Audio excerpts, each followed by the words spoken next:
Bismillahirrahmanirrahim. Wassalatu wassalamu ala ashrafil anbiya'i wal mursalin wa ala alihi wa sahbihi ajma'in. Subhanaka la ilma lana illa ma 'allamtana innaka antal alim wa tub 'alaina innaka antat tawwab. Rabbi zidni ilman warhamna mustaqim. Wa hidayatan nasuha la quwwata illa billah. La hawla wa la quwwata illa billah.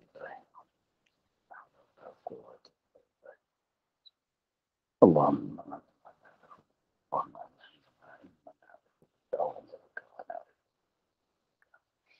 وسر أن ترفع منا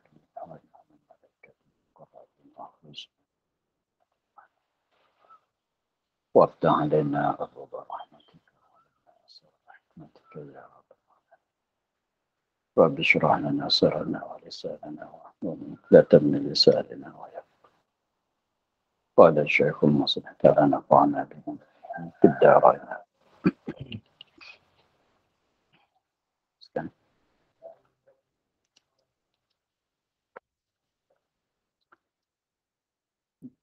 Dan 25 Rasul yang disebut nama mereka itu di dalam Quran. Wajib beriman dengan mereka itu atas jalan tafsil. Dengan makna bahawasanya jika ditanya seseorang, jika ditanyakan seseorang daripada tiap-tiap seorang daripada mereka itu, nescaya dijawabnya dengan bahawasanya ia Rasul. Tiada dengan mana wajib dihafazkan segala nama mereka itu. Maka jika menafi ia akan risalah seseorang daripada mereka itu, maka tiada khilaf pada kufurnya. Dan jika berkata ia, tiada aku ketahui akan dia, atau tiada aku ketahui bahwasanya Rasul, maka berkata kebanyakan ulama jadi kafir. Dan kata setengah mereka itu tiada jadi kafir.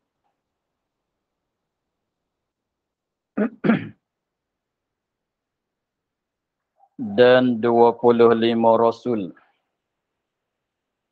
Dan 25 Rasul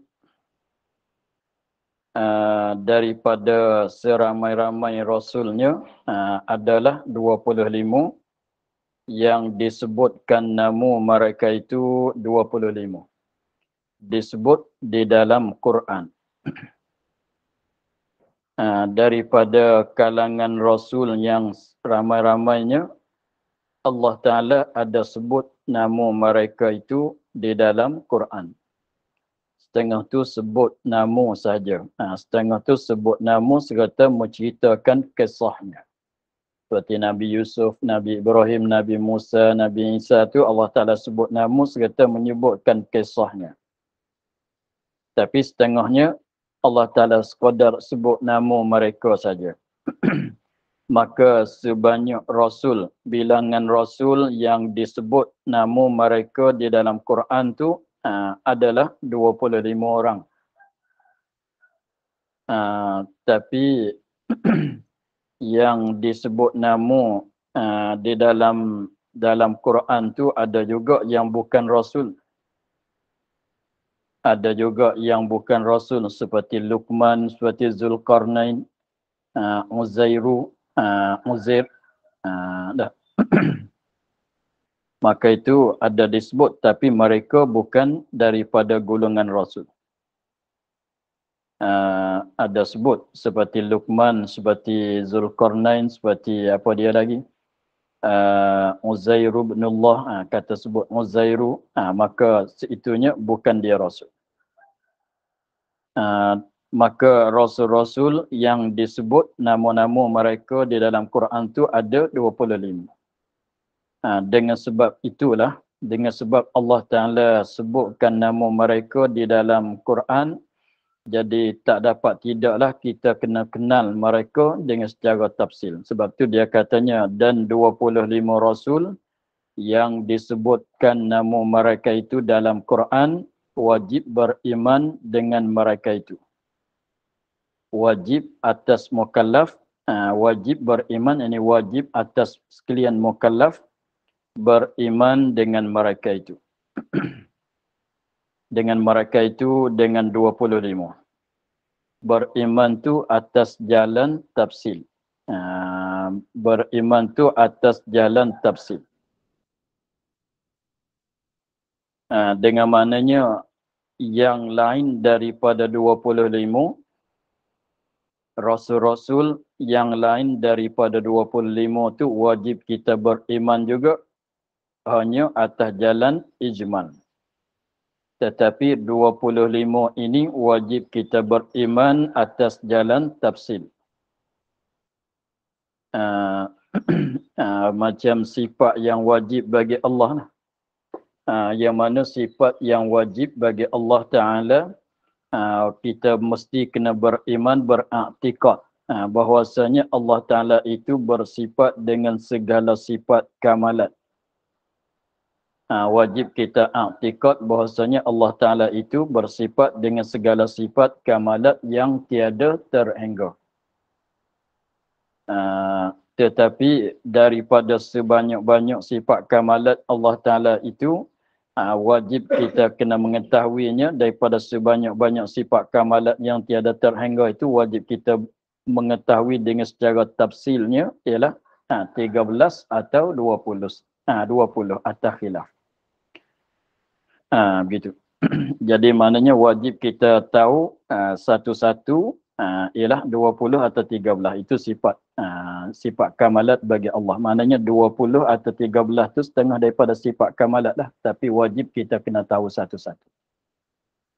Maka sama juga di sini manusia yang Allah Ta'ala latih jadi Rasul tu ramai. Kemudian setengah daripada seramai-ramai itu 25 orang Allah Ta'ala sebut di dalam Quran. Dengan sebab Allah Ta'ala sebutkan nama mereka itu dalam Quran, wajiblah kita beriman. Sebab dah disebut dalam Quran, maknanya kalau siapa baca Quran tu akan berjumpa dengan nama mereka dalam Quran. Jadi apabila sebut di dalam Quran nama masing-masing, maka tak dapat tidak kita kena beriman dengan mereka dengan secara tafsil.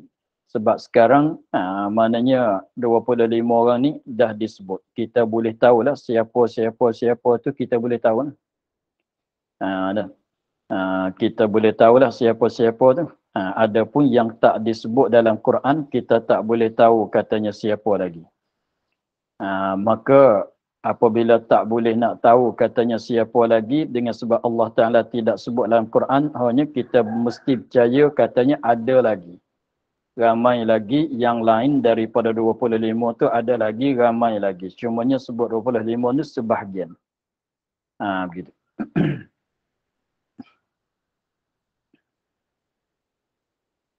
Dengan makna bahawasanya ini nak tafsir makna taswir, makna beriman dengan mereka itu atas jalan tafsir tu cara mana? Dengan makna bahawasanya jika ditanyakan seseorang, kita tanya nak uji lah. Jika ditanyakan seseorang, yakni seseorang tu ialah orang mukallaf lah. Ditanya daripada tiap-tiap seorang daripada mereka itu 25. Kalau kita tanya dia, tanya kawan kita ke, tanya anak kita ke, siapa sajalah, kita tanya tentang tiap-tiap seorang daripada 25 itu. Apabila kita tanya dia masalah, apa kau nak kata pada Idris yang disebut dalam Quran?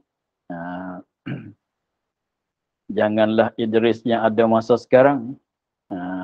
Itu kalau tak kenal pun tak mengapalah. Tapi Idris yang disebut dalam Quran, apa kau nak kata Saleh yang ada sebut nama dia dalam Quran? Macam mana dia nak jawab? Macam mana dia nak jawab? Nascaya dijawabnya dengan bahawasanya ia seorang daripada mereka itu tu Rasul. Adalah Rasulullah. Dengan maknanya kalau kita tanya dia, tanya kawan kita, dia akan jawab begini. Lebih kurang jawab dia, kita tanya dia macam mana Ibrahim yang disebut nama dia dalam Quran. Jangan tanya Ibrahim saja, boleh jadi dia jawab Ibrahim yang jiran dia tu. Kata, kenal ke tidak Ibrahim? Tak kenal, macam mana ayah saya? Itu bukanlah. Ibrahim yang disebut nama dia dalam Quran tu macam mana dia jawab? Maka dia jawab katanya itu adalah salah seorang daripada Rasulullah. Itu betul. Itulah makna kata dia beriman dengan 25 orang tu dengan secara tafsir. Kalau tanya Yusuf yang disebut nama dia dalam surah Yusuf tu siapa? Dia jawab kata itu adalah salah seorang daripada Rasulullah juga. Dia akan jawab gitu. Lebih kurang jawapannya begitu. Maka itu pada maknanya dia dah beriman dengan mereka atas jalan tafsir. Walaupun dia kalau suruh dia hafal tu, kau cuba bilang 25, bilang tak cukup. Tak kuasa nak bilang bagi cukup 25 orang tu, dia tak kuasa. Tapi kalau kita tanya dia tu, dia boleh jawab ini seorang Rasul ni sebab sebut dalam Quran, dia akan boleh jawabnya begitu. Tiada dengan makna wajib dihafazkan segala nama mereka itu. Tapi kalau hafal tu sunatlah. Tapi kalau tak terhafal akan nama mereka itu, maka tak mengapa. Dengan maknanya kalau kita suruh dia bilang bagi cukup 25 tu, tak kuasa nak bilang, dia tak terhafal. Dia tak kuasa nak bilang bagi cukup. Kalau nak bilang Adam, Idris, Nuh, Saleh, dia tak kuasa nak sebut. Kalau bilang pun tak cukup 25 lah. Tapi kalau kita tegur dia bilang, contohnya dia bilang Adam, Idris, Nuh, Saleh, Ibrahim. Habis tu siapa pula? Tak boleh nak sebut lah. Kita kata Lut. Lut seorang. Lepas Lut siapa pula? Dia tak hafal. Ishak, Ismail, Yaqub. Lepas tu siapa pula? Dia tak boleh nak sebut. Tapi kalau tanya Yusuf, yes, Yusuf seorang. Dia bilang gitu. Maka dah memadai. Kalau hafal lagi elok lah. Tu maksudnya beriman dengan secara tafsilnya begitu. Dengan maknanya kalau orang tanya dia tu, dia jawab kata itu adalah salah seorang daripada Rasul. Daud, macam mana Daud yang disebut dalam Quran? Jangan tanya Nabi Daud tu, dia tahulah. Kita kata Daud yang disebut Daud yang bapa bagi Sulaiman tu macam mana dia? Itu adalah Rasulullah juga. Tak tanya Sulaiman mana? Sulaiman yang sebut nama dia dalam Quran. Itu adalah Rasulullah. Salah seorang daripada Rasulullah. Itu dah jadi kata dia beriman dengan secara tafsir. Walaupun ketika dia bilang tu, dia tertinggal nama Sulaiman contohnya. Ketika dia bilang jadi 24. Bilang jadi 24. Tertinggal nama Sulaiman. Maka tak mengapa. Kalau kita tanya Sulaiman, siapa? Tu seorang juga. Itu pun salah seorang juga. Saya terlupalah dia. Terlupa pun tak mengapa apabila kita tanya Sulaiman. Ya, Sulaiman seorang lagi. Rasulullah juga. Tu dah memadai.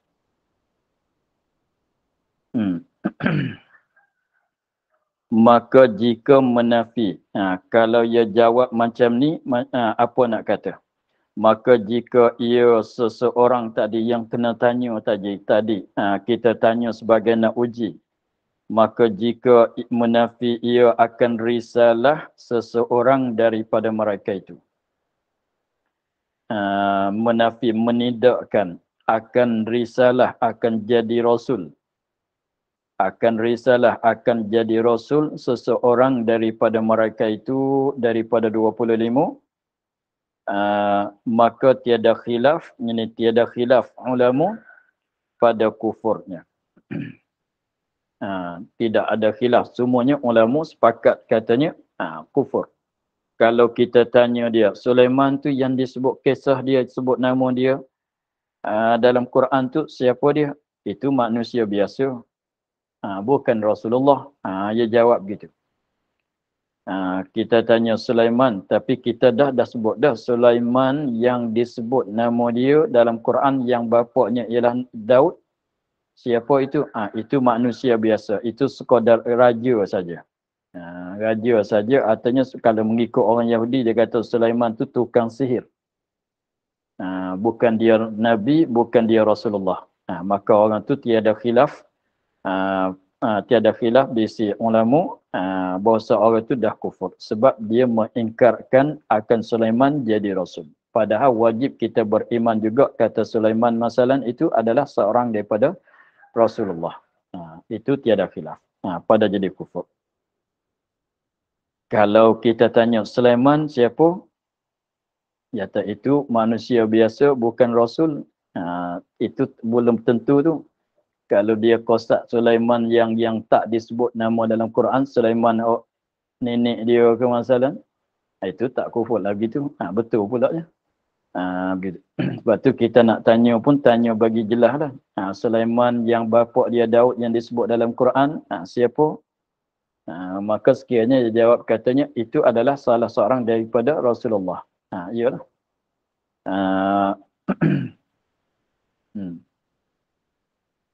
Dan jika berkata ia, tiada aku ketahui akan dia. Dan jika berkata ia seseorang yang kena tanya tadi. Dia jawab berkata, yakni dia berkata, dia jawab, tiada aku ketahui, ni tiada aku kenal akan dia. Kalau kita tanya dia contohnya, Sulaiman tu yang disebut nama dia dalam Quran tu siapa? Saya tak kenal tu. Saya tak kenal tu siapa dia Sulaiman. Manusia biasa ke, rasul ke, atau nabi saja ke, waliullah ke, manusia saja ke, raja ke masalah. Dia tak tahu. Dia tak tahu. Maka macam mana hukum? Tapi dia tak menafi, kata dia tak ada jawab putus kata Sulaiman yang disebut nama dia dalam Quran tu bukan rasul. Dia tak menafi begitu. Dia tak ada katanya bukan nabi, bukan rasul. Sulaiman yang disebut dalam Quran hanya raja saja. Dia tak menafi begitu. Dia tak jawab begitu, cuma dia jawab katanya saya tak kenal siapa dia.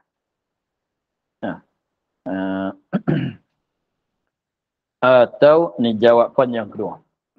Atau dia jawab gini, atau tiada aku ketahui bahawasanya Rasul. Kita tanya, Sulaiman yang disebut nama dia dalam Quran, yang bapa dia nama Daud tu siapa? Dia jawab, barang Rasul ke tidak? Saya tak pasti. Rasul ke raja biasa? Saya tak pasti. Jadi maknanya dia kenal.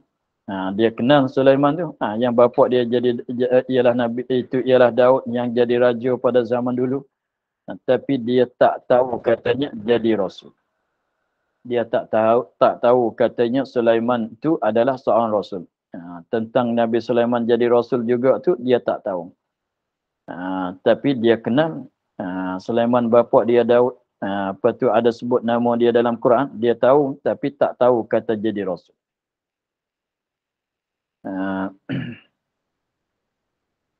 Maka berkata kebanyakan ulama pada dua masalah tadi, dia jawab kata dia tak kenal atau dia tak tahu kata jadi rasul ke tidak, maka berkata kebanyakan ulama jadi kafir. Kebanyakan ulama katanya jadi kafir sebab tak masuk dalam kata beriman dengan jalan tafsir. sebab tak masuk, jadi kafir tu sebab tak masuk dalam kata beriman dengan mereka 25 tu dengan jalan tafsir. Dan kata setengah mereka itu setengah ulama pula. Khilaf lah. Tiada jadi kafir. Sebab dia tilik ke mana? Tilik kata dia jawab kata dia tak kenal, dia tak tahu jadi rasul tapi tak jadi kufur sebab dia tak menafi.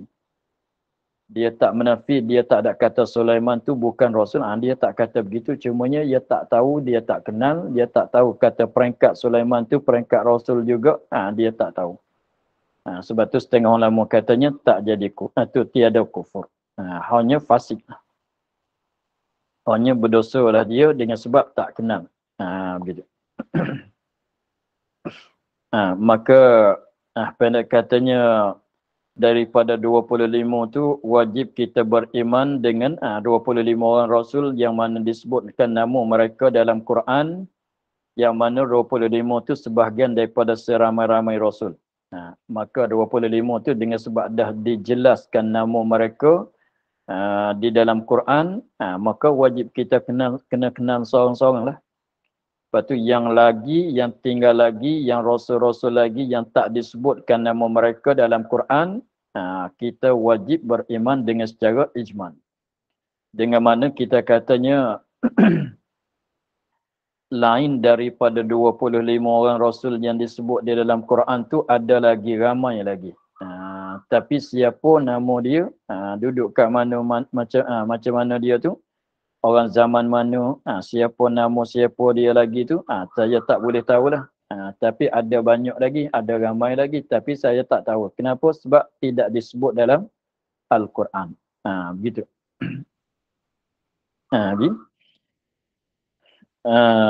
Kita tengok kat tepi, dia katanya qaulu disebut nama mereka itu dalam Quran.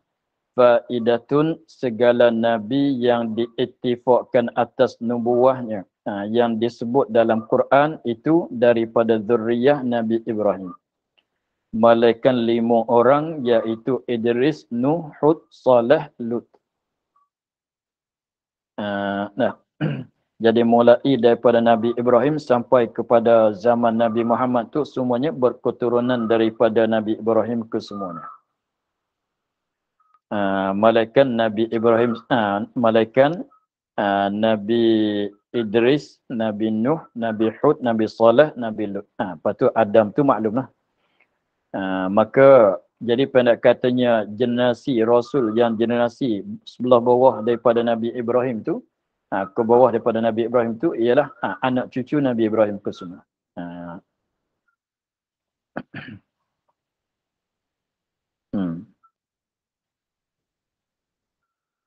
Dan bermula mereka itu 25 rasul yang disebut nama mereka itu dalam Quran. Dan bermula mereka itu 25 rasul yang disebut nama mereka itu dalam Quran tu siapa? Adam dan Idris dan Nuh dan Hud dan Saleh dan Ibrahim dan Lut dan Ishak dan Ismail dan Yaqub dan Yusuf dan Ayyub dan Syuaib dan Harun dan Musa dan Ilyasa dan Zulkifli dan Daud dan Sulaiman dan Ilyas dan Yunus dan Zakaria dan Yahya dan Isa dan Sayyiduna Muhammad sallallahu wasallamu alaihi ala Muhammad wa alaihim, dan di atas mereka itu semua ajma'in semua. Itulah 25 orang yang mana disebutkan nama mereka itu di dalam Al-Quran. Maka yang 25 ni lah katanya wajib kita kena beriman dengan jalan tafsil. Tapi kalau tak hafal pun tak mengapa.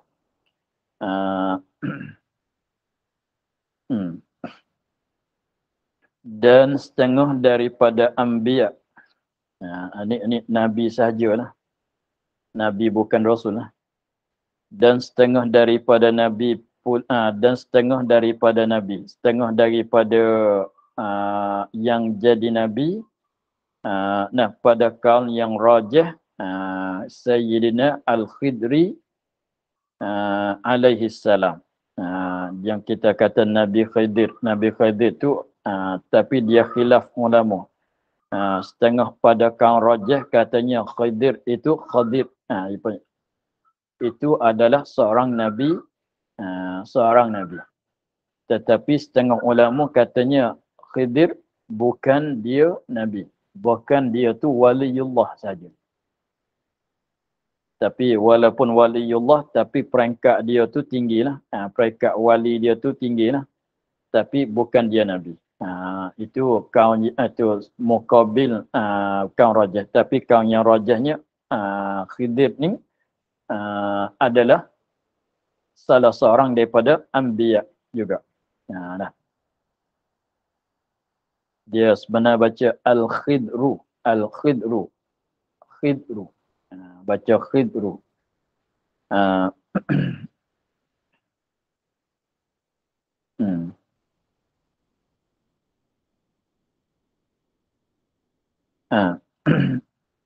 Jadi yang kita sebut Nabi Khidir. Nabi Khidir.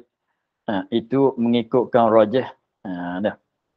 Itu mengikutkan rajah. Kaum yang kuat nisbah dalilnya Khidir itu ialah Nabi juga. Bacaan betulnya bacaan Al-Khidru. Al-Khidru. Tapi itulah jadi Al-Khidru. Apabila kita wakaf Khidir. Khidir. Khidir. Apabila kalau tak wakaf tu baca Al-Khidru. Apabila kita wakaf baca Khidir. Khidir. Lepas tu dia baca Khaidi, Khadir. Itu salah ke semua ni. Salah nisbah sebutan. Sebutan tu salah.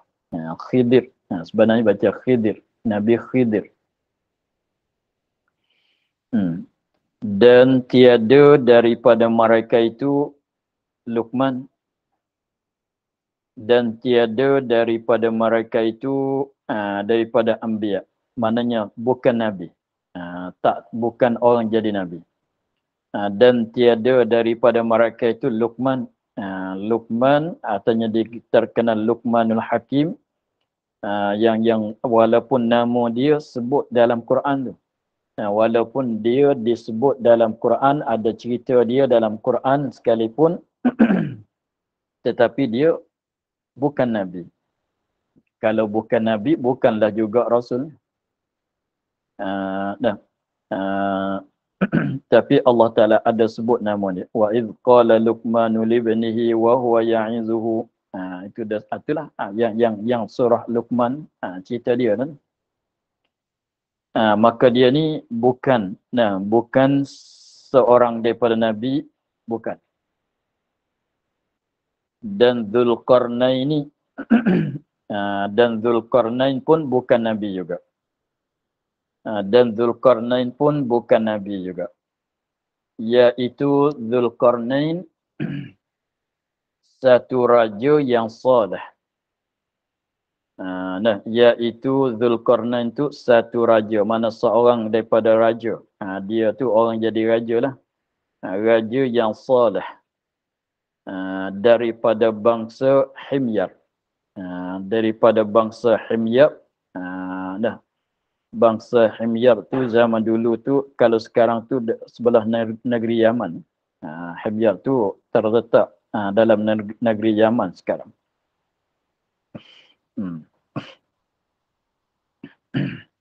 Bukannya Dzulqarnain tu Iskandar Ar-Rumi. Bukan. Dulu pun saya pun salah faham juga. Iskandar Ar-Rumi. Iskandar Ar-Rumi itulah yang kita yang orang sana buat filem. Ada buat filem dia sebut cerita dia tu. Dia orang Greek. Alexander, Raja Alexander, Alexandria apa tu? Maka itu bukan dia. Bukan Dzulqarnain. Sebab Iskandar Ar-Rumi ni dia orang yang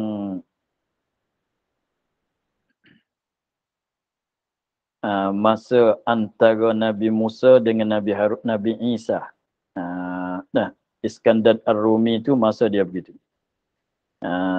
Tetapi Zulkarnain itu orang zaman belum pada itu lagi. Jadi Iskandar Ar-Rumi bukan orang mukmin, bukan orang kafir. Itu orang kafir. Adapun Zulkarnain itu sebab nama dia serupa Iskandar. Nama dia serupa sebab tu jadi setengah orang tu keliru. Jadi setengah orang tu dulu pun saya pun salah faham juga. Dia ingat katanya orang sama, tapi bukan. Sebab Zulkarnain ni dia orang bangsa Himyar kat sebelah negeri Yaman. Adapun Iskandar Ar-Rumi dia tu asal pada Greek.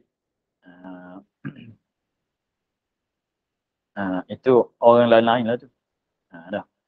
Orang lain-lain. Daripadanya masa tu masa lain. Tu dia berjelas sini sebab ada banyak tu salah faham.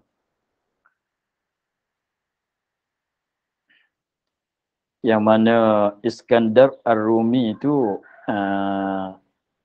dia salah seorang daripada murid Aristotle, yang pengasas ilmu mantik.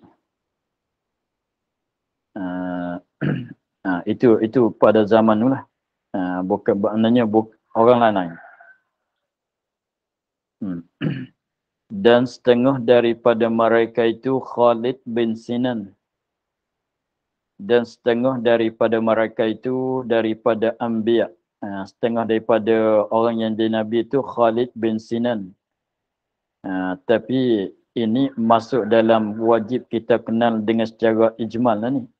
Tak kenal pun tak mengapalah. Tapi dia ni salah seorang daripada Nabiullah. Tapi wajib kita beriman tu masuk dalam bagai ijmal.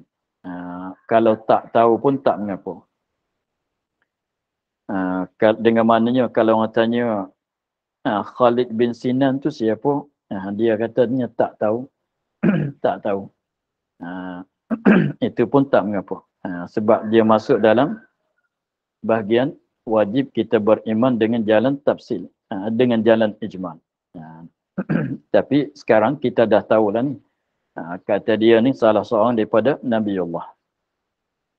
Khalid bin Sinan ni daripada zuriyah Nabi Ismail alaihimussalam. Keturunan Nabi Ismail. Ia daripada Bani Absin. Dia daripada Bani Absin. Dia memanglah dia orang Arab pada zaman dulu tu dia keturunan anak cucu. Daripada anak cucu Absin tu keturunan Nabi Ismail. Adalah ia Khalid bin Sinan adalah ia Khalid bin Sinan tu semasa dengan Kisra. Semasa orang yang bersemasa dengan Kisra. Kisra. Kisra Anusyarwan. Anusyarwan.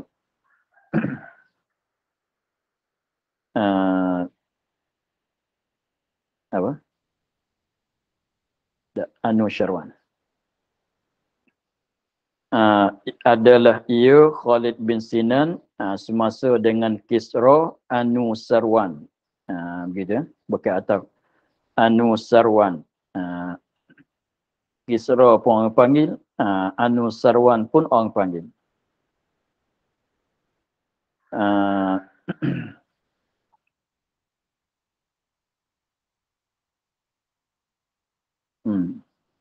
Dan ia kemudian daripada Nabi Isa dengan 300 tahun. Jadi dia tu belakang daripada Nabi Isa, tapi tempat lain-lain dah tu. Tempatan dia tu lain-lain, tapi nak kira semasa dia tu belakang daripada Nabi Isa 300 tahun.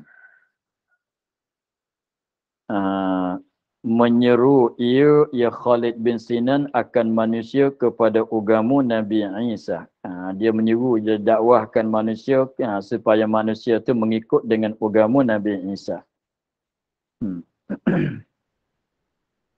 Dan setengah daripada mereka itu, setengah daripada Anbiya, Hanzalah bin Safwan. Adalah ia Hanzalah bin Safwan ni kemudian daripada Khalid dengan 100 tahun. Mana orang belakang daripada Khalid bin Sinan tadi. Orang belakang daripada Khalid bin Sinan tadi dengan 100 tahun. Zaman dia.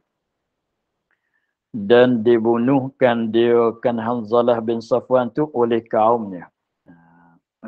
Akhirnya dia mati dengan kena bunuh sebab kaum dia sendiri itulah membunuhkan dia.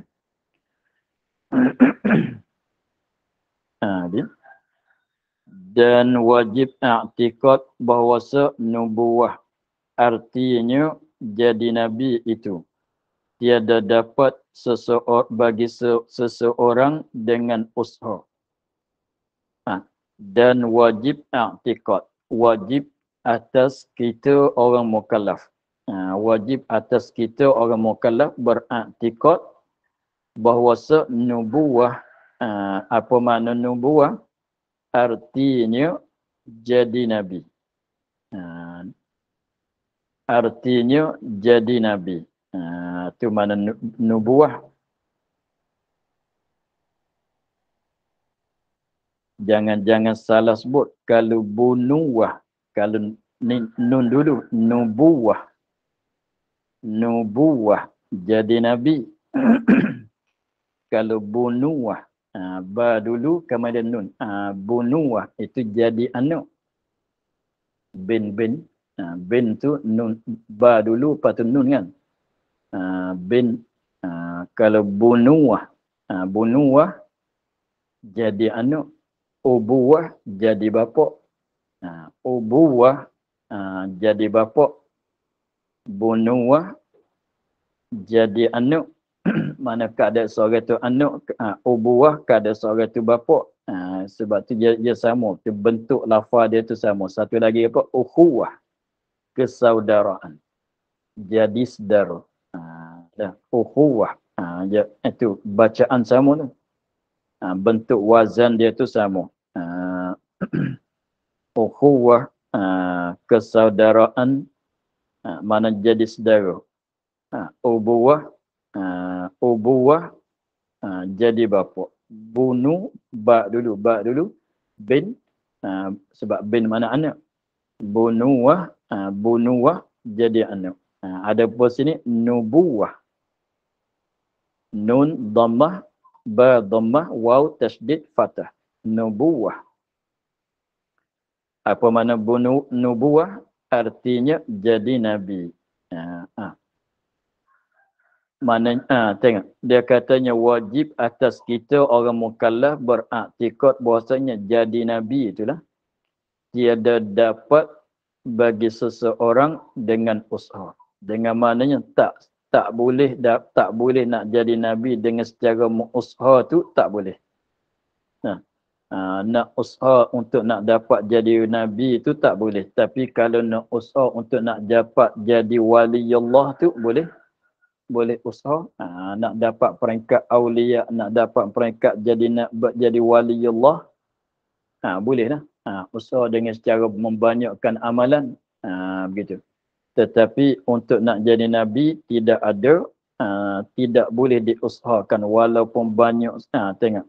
Dan jikalau dengan melampaui membanyakkan kebajikan, amal kebajikan sekalipun dan ibadat sekalipun, tak dapat nak jadi nabi.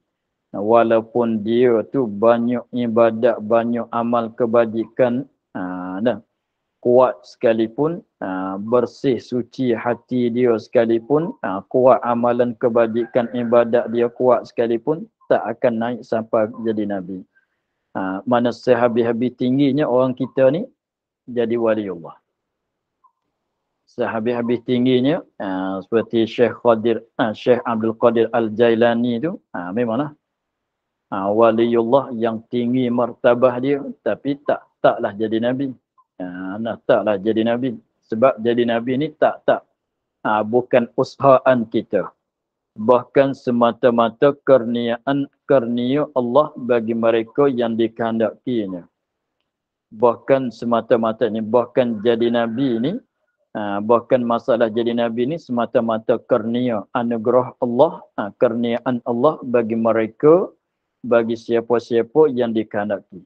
Allah nak bagi orang tu jadi Nabi, dapatlah jadi Nabi. Kalau Allah Ta'ala tak kehendak nak jadi Nabi, walaupun beribadat banyak, sakat mencuci bersih, sakat mana sekalipun, tak dapat peringkat nubuah tu, tak dapat.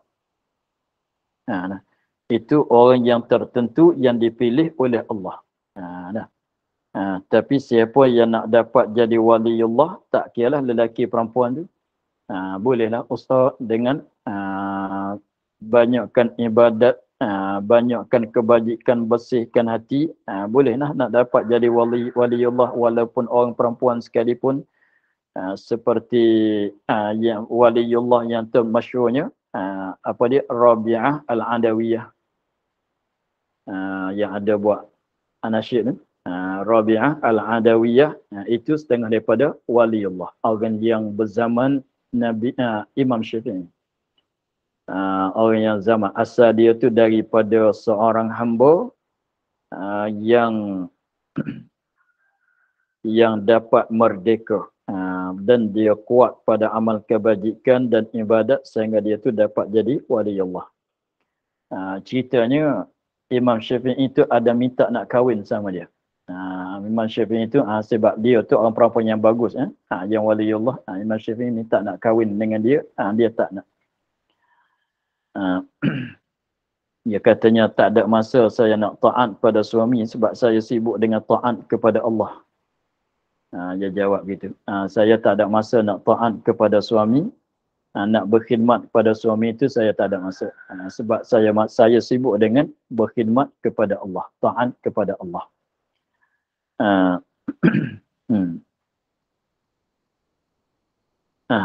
Jadi pendek katanya, Nabi dan Rasul sama itu semata-mata anugerah kurniaan daripada Allah. Lagi pulanya tertentu dengan orang lelaki sahaja yang merdeka. Tertentu dengan orang lelaki yang merdeka. Lagi pula itu pilihan Allah Ta'ala. Tetapi waliullah boleh usaha untuk nak dapat. Boleh usaha untuk nak dapat peringkat waliullah, lagi pulanya tak tentu dengan lelaki saja. Bukan orang perempuan pun boleh dapat peringkat waliullah pun begitu juga.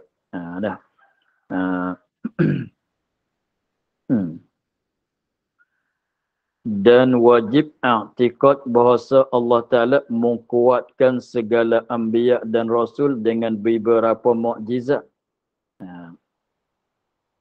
Jadi mukjizat ni dengan zahir di sini dibagi kepada rasul, dibagi kepada orang jadi nabi. Dan wajib i'tiqad bahawa Allah Ta'ala menguatkan, mengkuatkan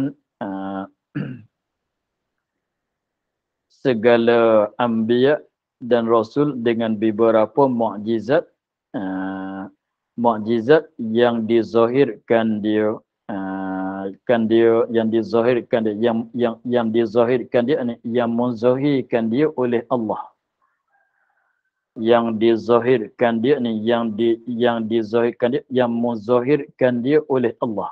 Allah Ta'ala menzahirkan, yakni melakukan. Dizahir maknanya Allah Ta'ala melakukan mukjizat itu pada orang jadi rasul dengan secara zahir, dengan secara terus terang, dengan mana orang lain boleh tengok, dengan mana orang manusia dapat menyaksi, manusia dapat tengok kepada mukjizat itu. Manusia itu mana zahir. Dizahirkan maknanya mukjizat itu Allah Ta'ala bagi berlaku pada orang jadi rasul, jadi nabi. Dizahir maknanya Allah Ta'ala bagi lakukan benda itu sehingga manusia tu boleh menyaksikan, boleh tengok. Soalah kata, saya tengok dengan mata, air keluar kat celah tangan Nabi Muhammad. Sahabat cerita begitu, saya tengok dengan mata. Itu maknanya zahir. Bukan berlaku tu dalam masa persembunyian. Bukan. Jadi memanglah sebab mukjizat tu untuk nak kita maklum dalam bab apa dia? Sidik. Bahawa Allah Ta'ala mendatangkan mukjizat tu sebagai sokongan dan penjaminan daripada Allah untuk nak menjaminkan, nak mengakukan bahawasanya dia ni betul dia jadi Rasul. Sungguh dia jadi Rasul. Itu makna mengkuatkan tadi.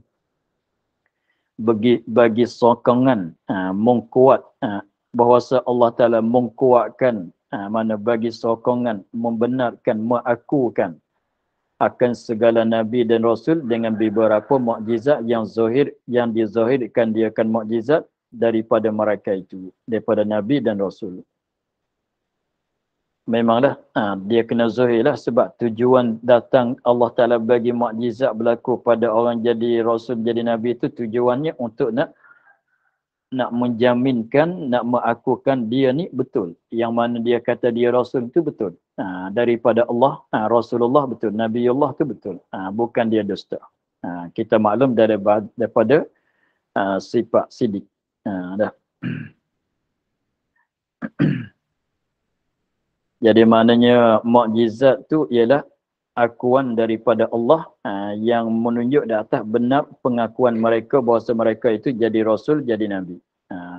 Gitu. Habis. Dan mukjizat itu pekerjaan yang mencarikan adat yang nyata daripada Nabi atau Rasul. Tak kala dibangkitkan dia tanda atas kebenarannya. Dan mukjizat itu, mukjizat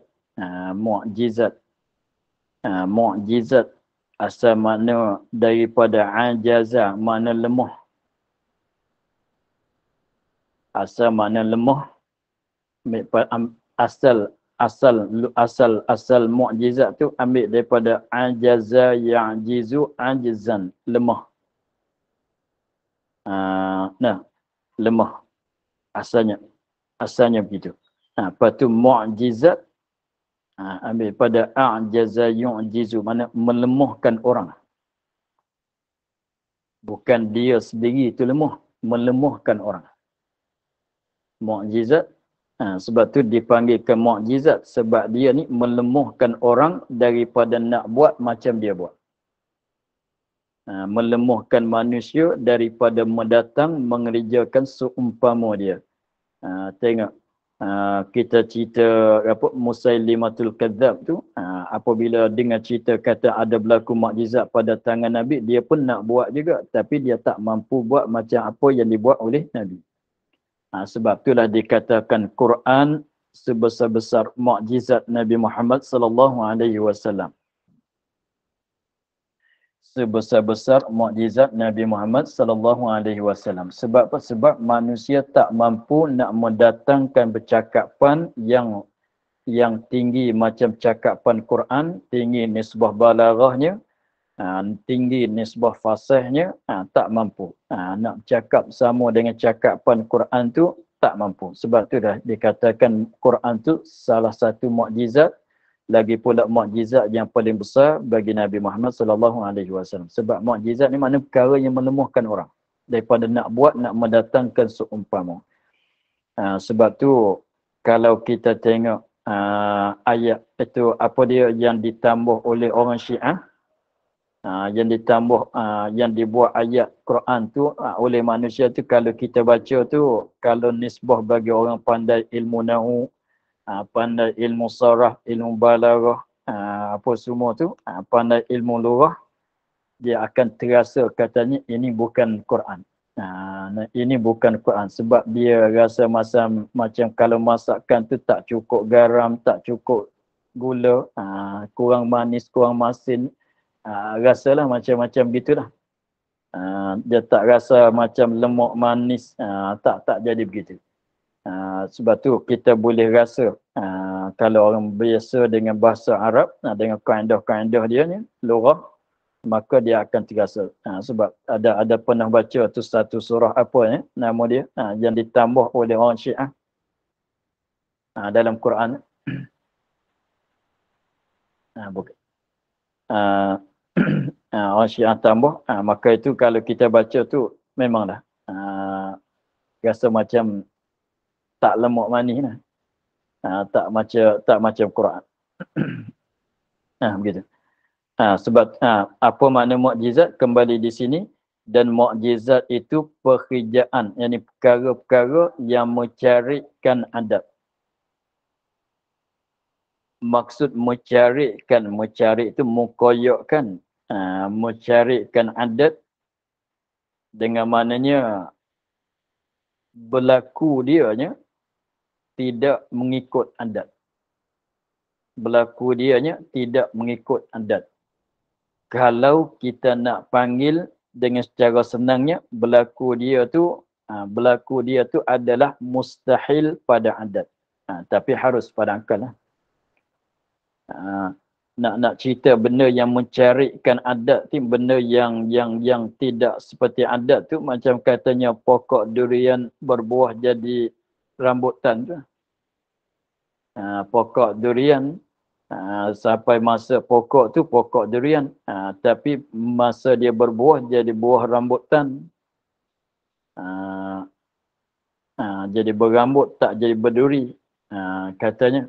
Maka itu mencarikan adat dah tu, mustahil adat, tapi harus pada akal. Jadi maknanya mukjizat ni maknanya perkara yang berlaku menyalahi dengan adat. Menyalahi dengan adat. Dan itu maksud kata mencarikan adat, mana menyalahi adat. Dengan bahasa yang lebih jelasnya ialah perkara yang berlaku mengikut adatnya mustahil nak berlaku. Dengan bahasa mudahnya, berlaku dia tu mengikut adat tu mustahil nak berlaku. Kalau mengikut adat biasanya tak berlaku. Tengoklah, contohlah. Pada adatnya batu bercakap ke tidak? Batu tak bercakap. Tapi ketika tu ada batu bertasbih dalam tangan Nabi.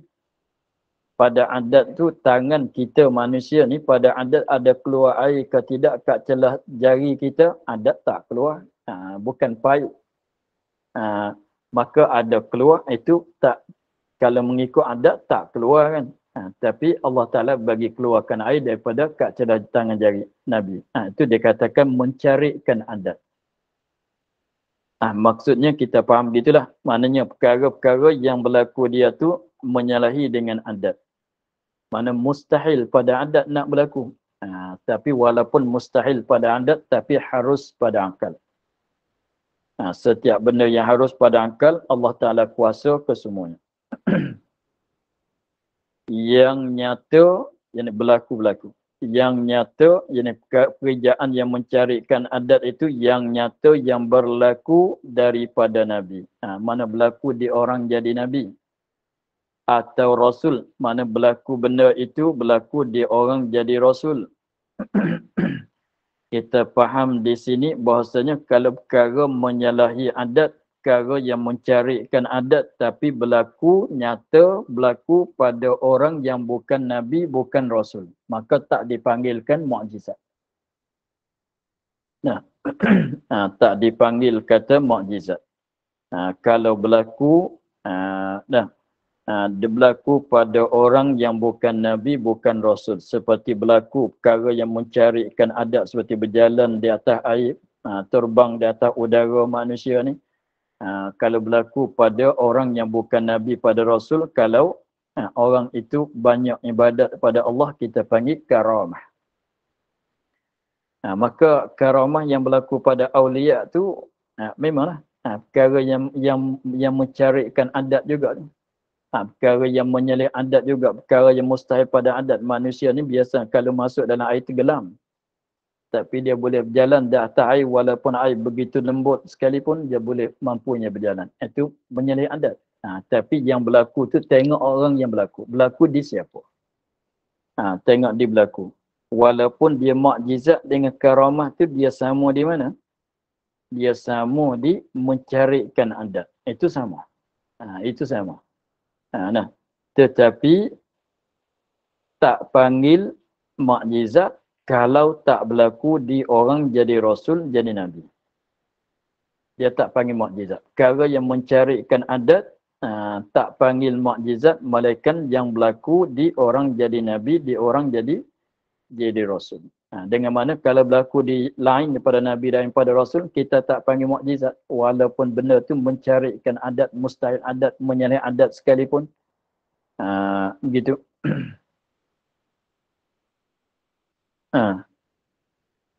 Tak kala berlaku tu nyata-nyata berlaku tu bila tak kala ini ketika dibangkitkan dia. Dibangkitkan dia. Tak kala dibangkit jadi rasul atau dibangkit jadi nabi. Maknanya kalau yang berlaku pada contohnya perkara yang berlaku pada Nabi Muhammad. Contohnya perkara ni perkara yang mencarikan adat, yang menyalahi adat yang berlaku pada Nabi Muhammad sallallahu alaihi wasallam, tapi pada masa belum dia jadi nabi. Itu pun tak panggil mukjizat juga. Itu pun tak panggil mukjizat juga walaupun dia akan jadi nabi pada umur 40 sekalipun, tapi pada masa belum jadi nabi. Itu seperti kita dengar ceritanya pada masa kecil tu awang menenduhkan dia kan.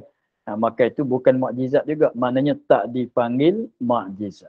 Sebab berlaku tu belum pada dibangkit jadi nabi atau jadi rasul. Tanda atas kebenarannya. Jadi tujuan dibangkit dinyatakan Allah Ta'ala bagi berlaku mukjizat tadi tu tujuannya hikmatnya ialah tandaan atas kebenarannya. Itulah yang kita belajar dalam sifat sidik tu. Mana dalil katanya Nabi itu, Rasul itu benar, ialah mukjizat yang menepati sadaqah abdi, menepati firman Allah Ta'ala, benar hambaku pada barang yang mendakwakan dia. Jadi tujuan Allah Ta'ala bagi berlaku mukjizat di tangan Nabi, tangan Rasul, tujuan nak jadi tandaan, jadi dalil, jadi bukti yang menunjuk di atas apa yang dia dakwa tu adalah sebenar daripada Allah. Itulah tujuannya. Itulah hikmat dilakukan mukjizat pada orang jadi nabi dan rasul selepas pada dibangkit. Itulah. Maka untuk nampak jam tu kita akhir di situlah. Seperti terbelah bulan bagi nabi. Itu misal bagi mukjizat. Seperti terbelah bulan. Wallahu a'lam, alhamdulillah rabbil alamin. A'udzubillahi minasyaitonir rajim. Bismillahirrahmanirrahim. Alhamdulillah rabbil alamin. Wassalatu wassalamu ala asyrafil anbiya'i wal mursalin wa ala alihi wa sahbihi ajma'in. Allahumma iftah alaina futuhal 'arifin wa nawwir qulubana bi nurikal karim waj'al 'amalana khalisatan liwajhikal karim. اللهم إنا نستودعك ما قرأناه وما قصناه وما سمعناه فردد علينا وافتح يدينا. سبحان ربك ما يصفون وسلام على المرسلين والحمد لله رب العالمين. InsyaAllah 10 minit lagi kita sambung kitab Baqarah ya.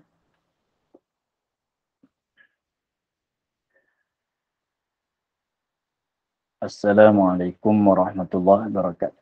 Waalaikumsalam. Waalaikumsalam warahmatullahi wabarakatuh.